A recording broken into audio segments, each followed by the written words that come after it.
Sabga, selamat datang di Animasi Donghua Spoiler. Oke, bagi teman-teman yang baru join atau baru bergabung, jangan lupa klik tombol like-nya dan tombol subscribe-nya ya. Jangan lupa. Oke, sebelum kita memulai video ini, kita jangan lupa untuk seruput kopinya, kencangkan sabuk pengaman. Mari kita mulai.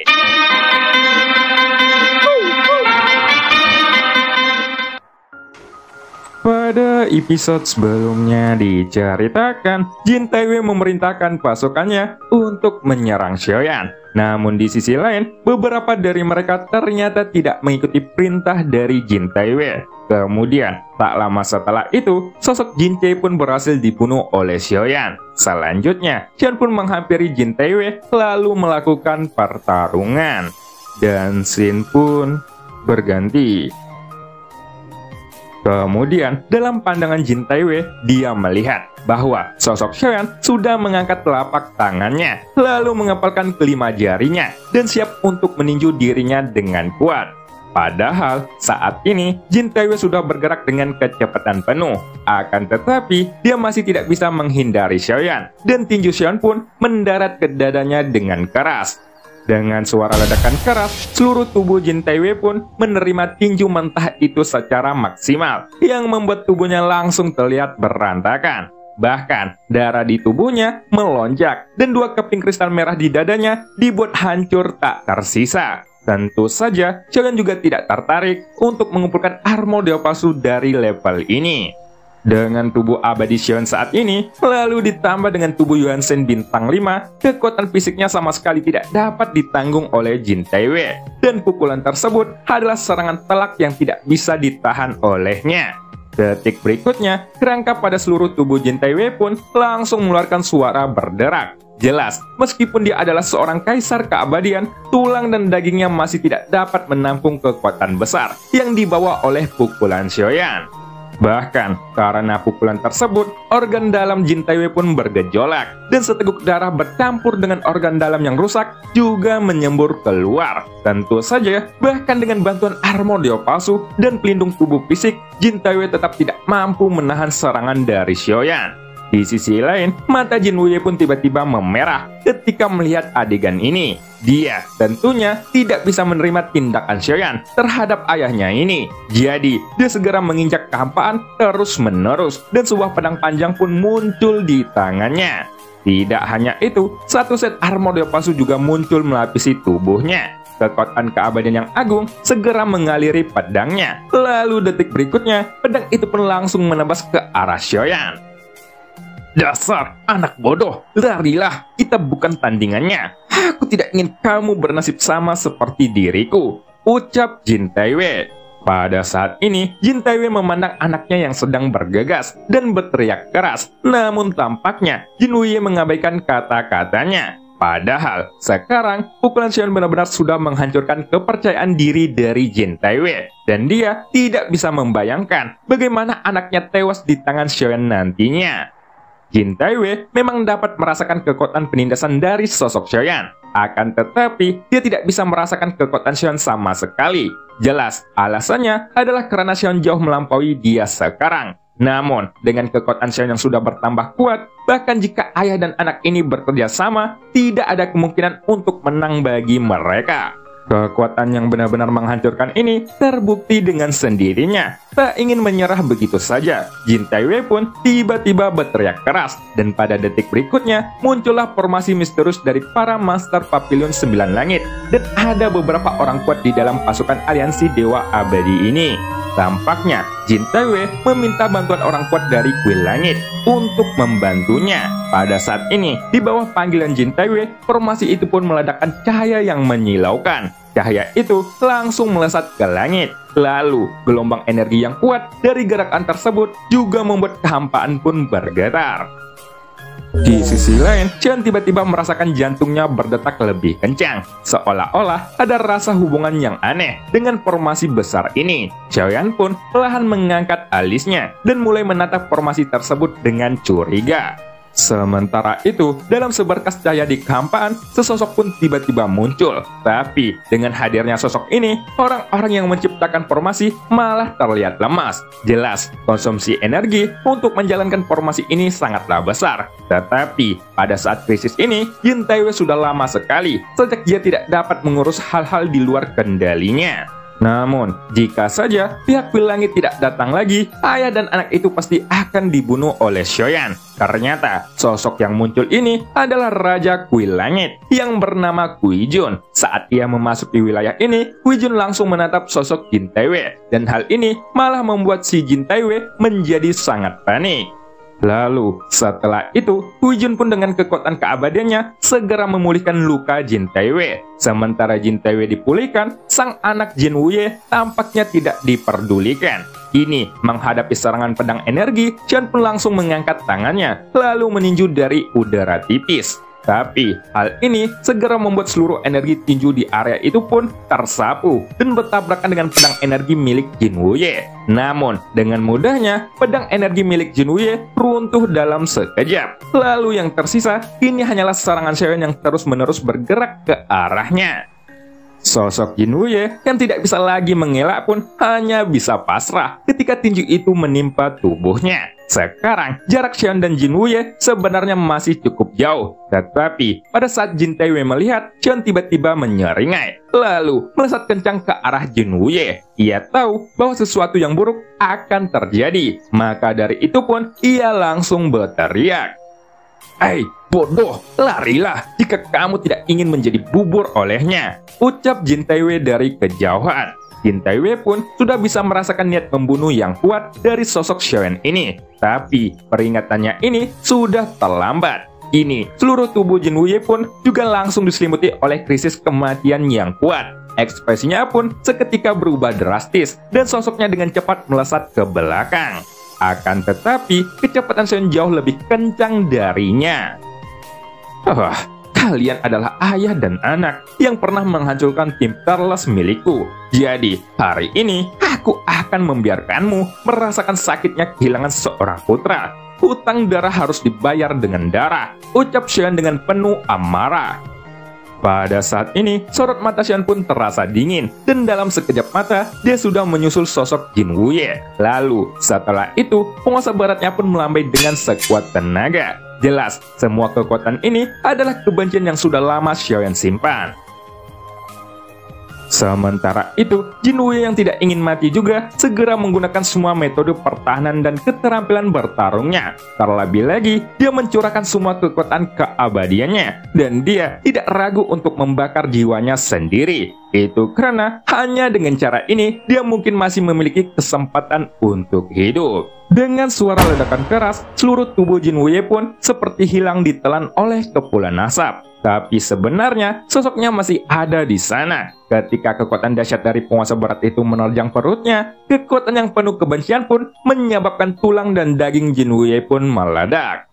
Sepertinya, meskipun dia sudah mengenakan armor dewa palsu seperti Jin Taiwei, serangan Xiaoyan masih bisa memotong tubuh Jin Wuye menjadi dua bagian. Tapi, jelas, meskipun tubuhnya sudah terbelah, Jin Wuye masih hidup. Dia yang sedang sakratul maut pun menatap sosok ayahnya di kejauhan dan melambaikan tangannya seperti meminta pertolongan. Sementara itu, saat Jin Taiwei melihat pemandangan ini, pupil matanya tiba-tiba menyusut. Namun sosoknya masih diam di tempat. Tentu saja, bahkan jika dia menggertakkan giginya dan memaksakan diri untuk bergegas menolong anaknya, hasil yang menunggu mereka hanyalah kematian. Dia mengerti bahwa kekuatan Xiaoyan saat ini tidak mungkin ditandingi olehnya sendiri. Jadi, Jin Taiwei hanya bisa mengerahkan pandangannya pada sosok Kui Jun, sang raja dari Kuil Langit. Itu karena dalam perkiraannya, Kui Jun adalah keberadaan yang sulit untuk dijangkau, dan pastinya Xiaoyan akan kesulitan jika menghadapinya. Raja Kui Jun, aku mohon bantuanmu untuk menyelamatkan putraku. Untuk bayarannya, aku akan memberikan apapun yang raja inginkan, ucap Jin Taiwei sambil berlutut di kehampaan dan membungkuk terus-menerus di kehampaan. Kemudian, tatapan Kui Jun pun langsung tertuju pada sosok Xiaoyan. Dan pada saat ia melihat penampilan dari Xiaoyan, ekspresi Kui Jun pun juga tiba-tiba berubah. Jelas, dia langsung mengenali siapa Xiaoyan ini.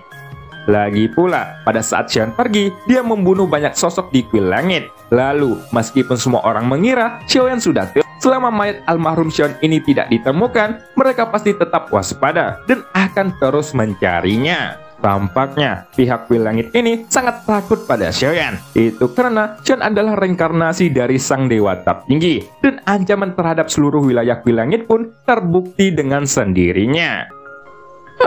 Reinkarnasi sang dewa tertinggi, kamu ternyata masih hidup, ucap Guijun sambil menghela napas berat. Sepertinya Guijun tidak mendengarkan permohonan dari Jin Taewei ini, dan terlihat bahwa dia juga tidak peduli siapa Jin Wuye itu. Akan tetapi, keterkejutannya setelah melihat sosok Xion tidak dapat diungkapkan dengan kata-kata. Kemudian, Guijun pun diam-diam memegang sebuah giok kecil di tangannya. Tentunya, dia akan memberitahu semua orang di kuil langit bahwa Xion masih hidup sampai sekarang. Namun seperti yang diketahui, Xion sudah bertambah kuat. Jelas, dia bisa melihat setiap gerakan Guijun sekarang.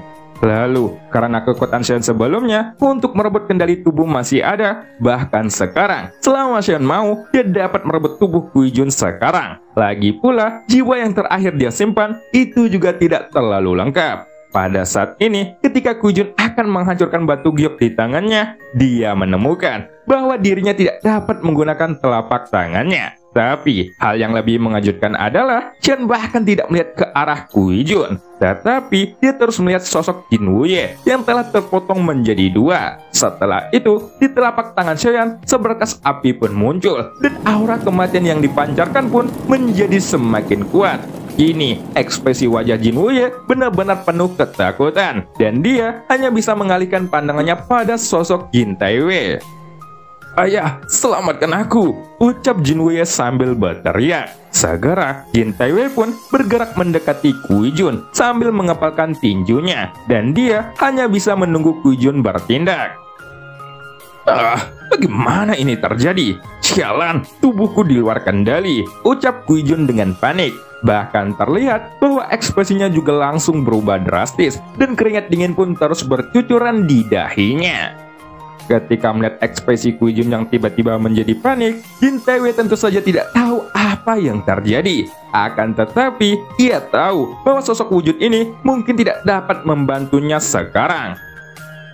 "Baiklah, aku mohon, biarkan dia pergi. Sebagai pemimpin aliansi Dewa Abadi, aku akan membiarkanmu menjadi bagian dari keluarga Jin. Lalu, jika perlu, aku akan mundur dari posisi aliansi Dewa Abadi mulai dari sekarang. Jadi, jangan bunuh dia," ucap Jin Taewei yang akhirnya memohon kepada Xion, dan memang dia tidak punya pilihan. Namun, Xion ternyata mengabaikan permintaan dari Jin Taewei, dan dia dengan santainya menembakkan kobaran api ke arah Jin Wuye yang dari tadi diam karena sudah terpotong menjadi dua. Lalu, detik berikutnya, nyala api pun membumbung tinggi, dan sosok Jin Wuye juga meraung kesakitan.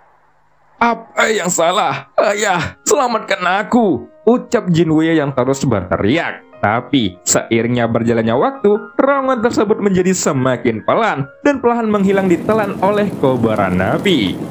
Sementara itu, ada rasa sakit yang menusuk hati Jin Taewei ketika dia melihat putranya dibunuh dengan mata kepalanya sendiri. Jin Taewei terengah-engah hingga menyemburkan seteguk darah, dan wajahnya berubah menjadi pucat.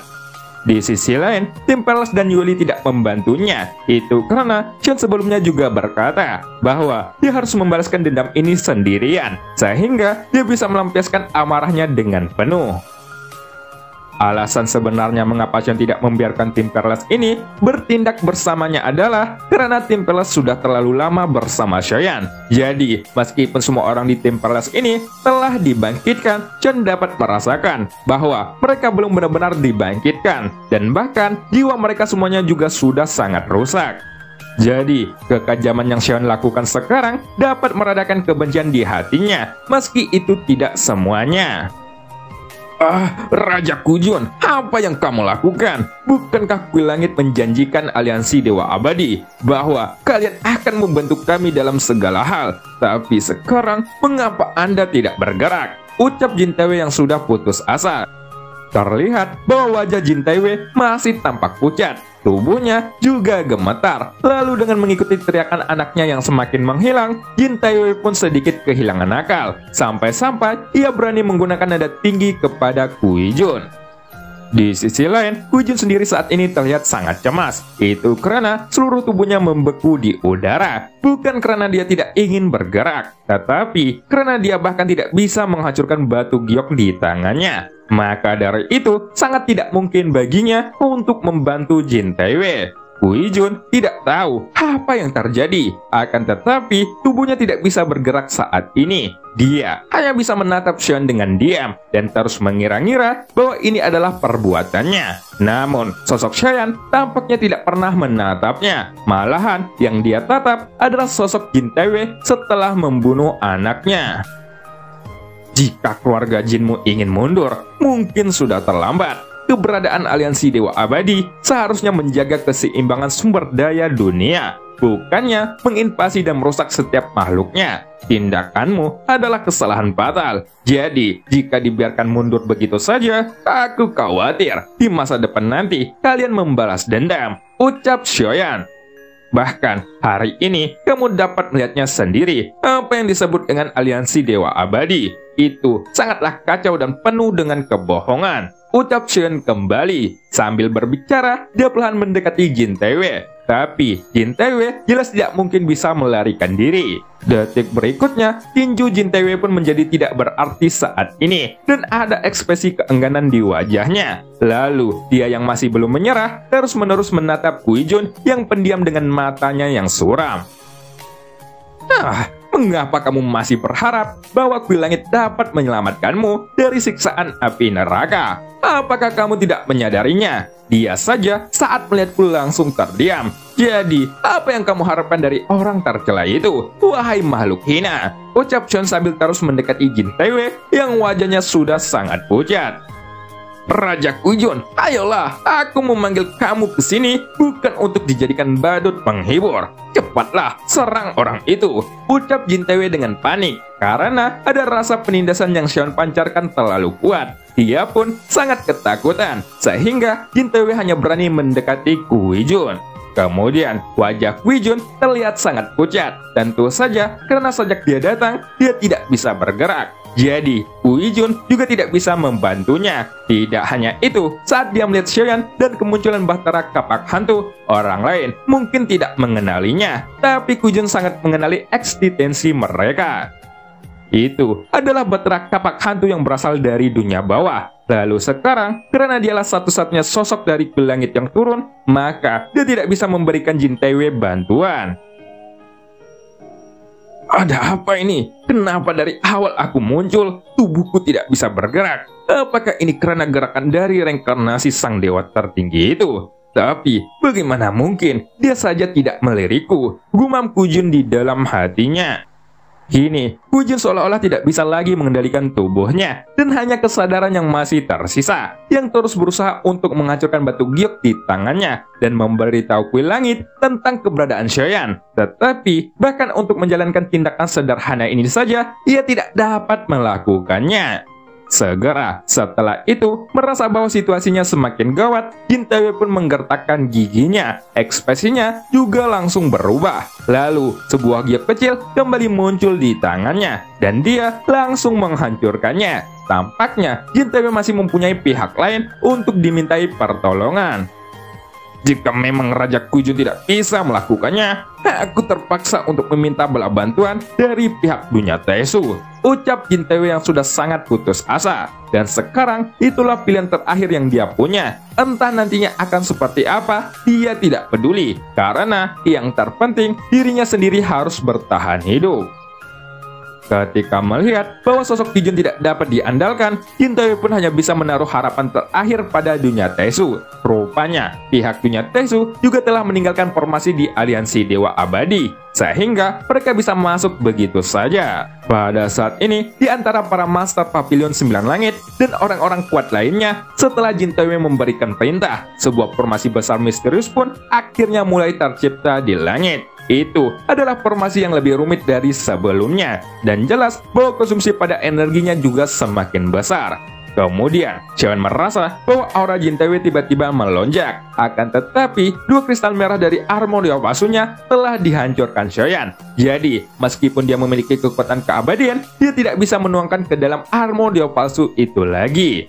Hanya saja, formasi yang ditinggalkan oleh pihak dunia Tesu memancarkan gelombang energi yang kuat. Lalu, saat Xiaoyan belum mempunyai rencana untuk menggunakan sosok Luoyan, makhluk bermata Dajjal ini malah muncul atas inisiatifnya sendiri dan langsung memperhatikan formasi besar yang muncul di udara. Formasi ini bukanlah formasi serangan, dan gelombang energi yang berasal darinya mungkin adalah formasi teleportasi, ucap si Goyan. Dan pada saat dia berkata, sebuah retakan pun muncul di tengah formasi, dan suara itu akhirnya menyebar ke segala arah. Dengan ledakan keras, pusat formasi pun meledak seperti cermin yang dihancurkan, dan dengan cepat itu membentuk pusaran besar. Lalu detik berikutnya, lubang hitam pekat pun muncul, dan Xiaoyan yang sosoknya berada cukup jauh pun masih bisa merasakan energi agung yang terkandung di dalamnya.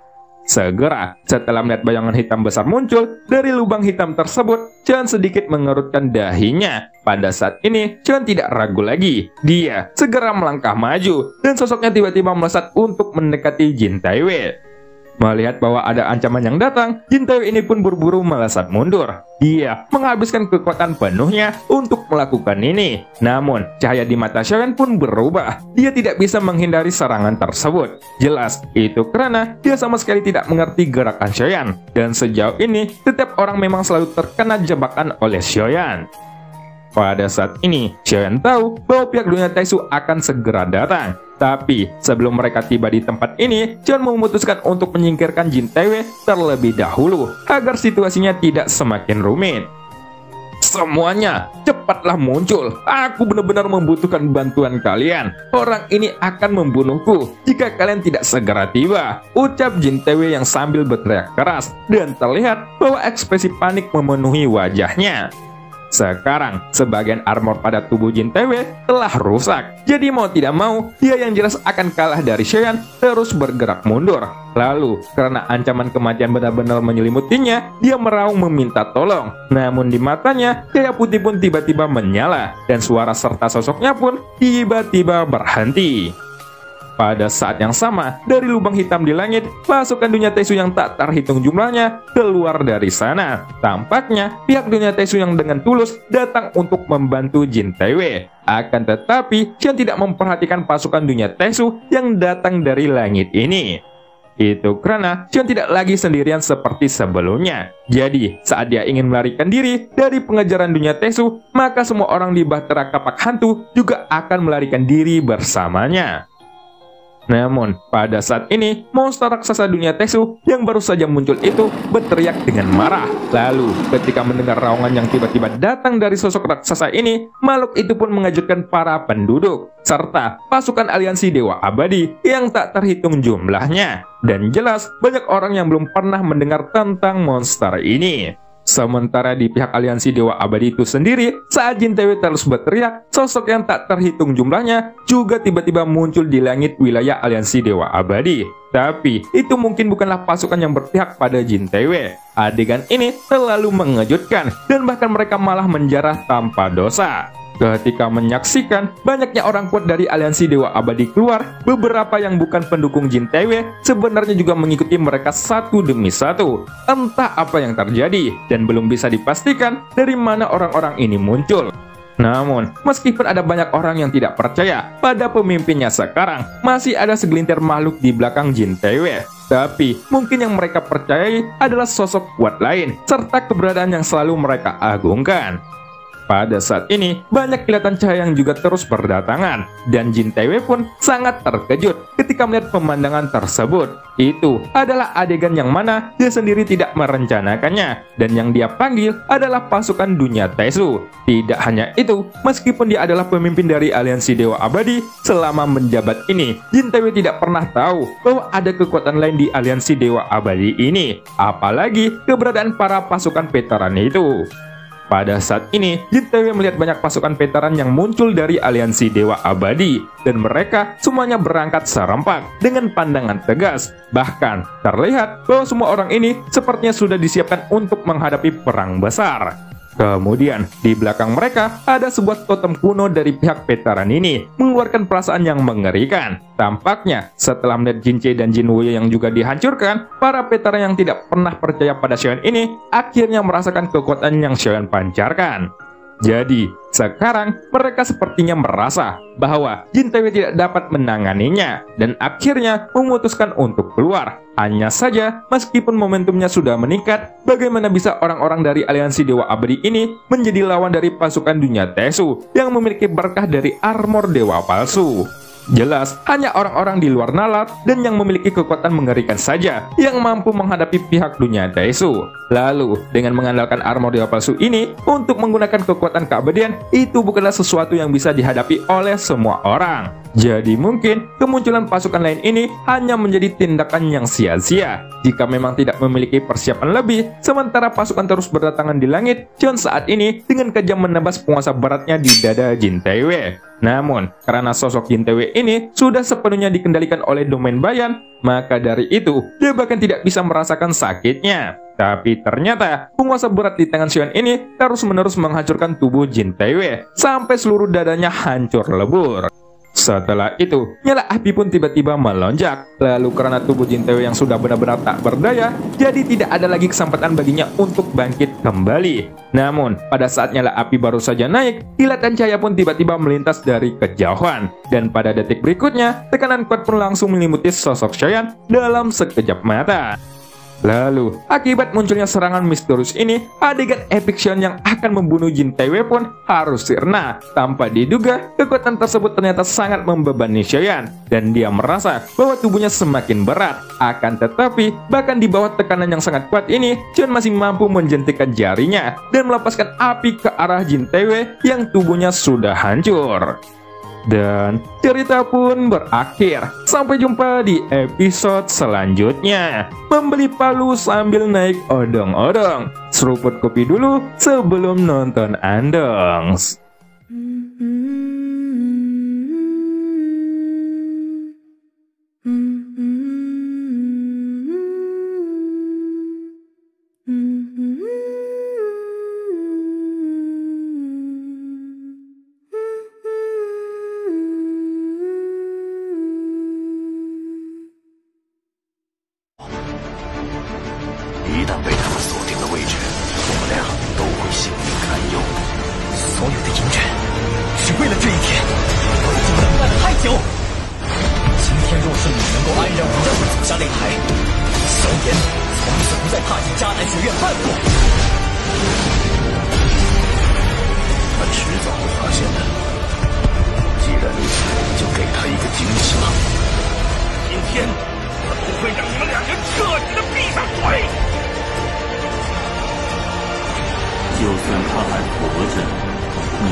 加玛帝国云岚宗，萧炎回来了。